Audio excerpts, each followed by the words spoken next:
but rather the collective. I think the exception to this is accepting responsibility not only for one's actions, but for those that you lead as well. A situation from 30 years ago comes to mind, and it might have been not only one of my greatest professional lessons, but certainly one of my greatest personal lessons as well.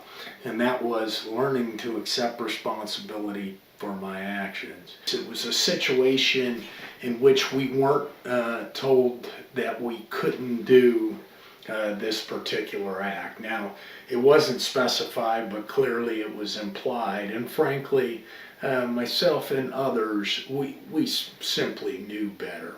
However, it seemed like a great excuse at the time, as we were growing up, to blame the fact that our leaders didn't tell us. As I was kind of going through this process of getting in trouble and what was going to be the outcome and or the punishment, I decided that I was going to take this to the highest levels with, well, I wasn't told, so therefore.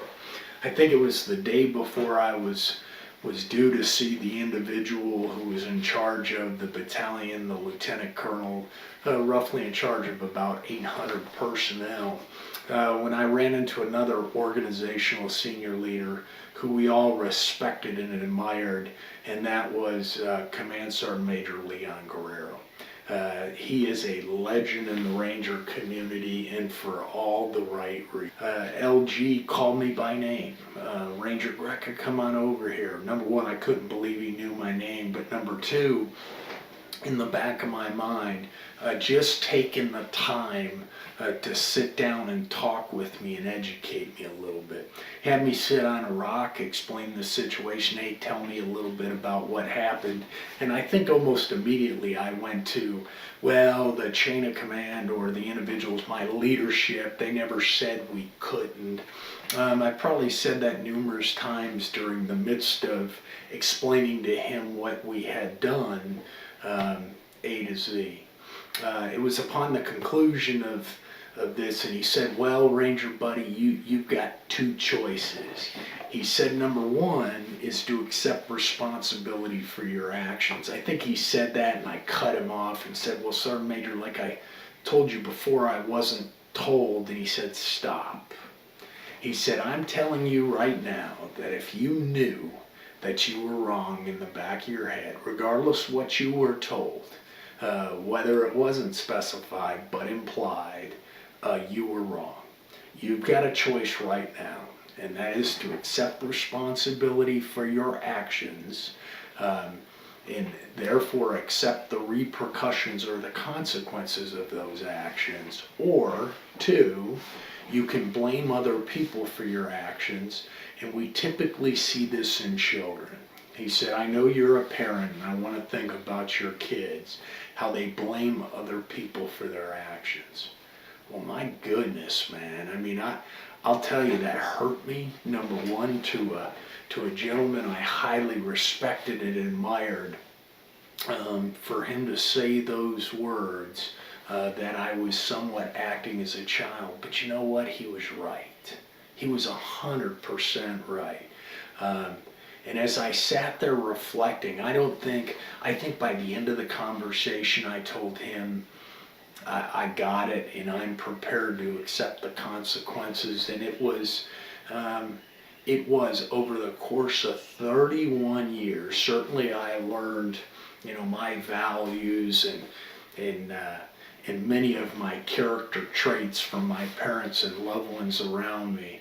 But this just goes to show you in the workplace what a tremendous impact the right type of leaders can have on developing or solidifying those values and developing the character of your employees. He also proved, here was a leader who reacted to a situation, didn't overreact. He never belittled me. And in turn, that resonated to other folks because they knew this conversation took place, and it clearly was not a zero defect organization or a mentality. Whereas if an individual makes a mistake, he or she gets crushed.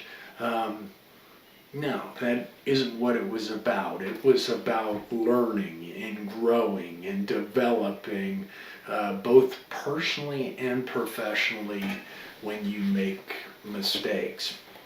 I started this off by talking about accepting responsibility and those key words of and I made a mistake, and I am responsible for the team, good, bad, and or indifferent. It didn't happen in this case. It didn't matter because I was wrong, but simultaneously, if my leadership would have just stepped up and said, hey, we didn't tell them that they couldn't, they might have gained a heck of a lot more respect.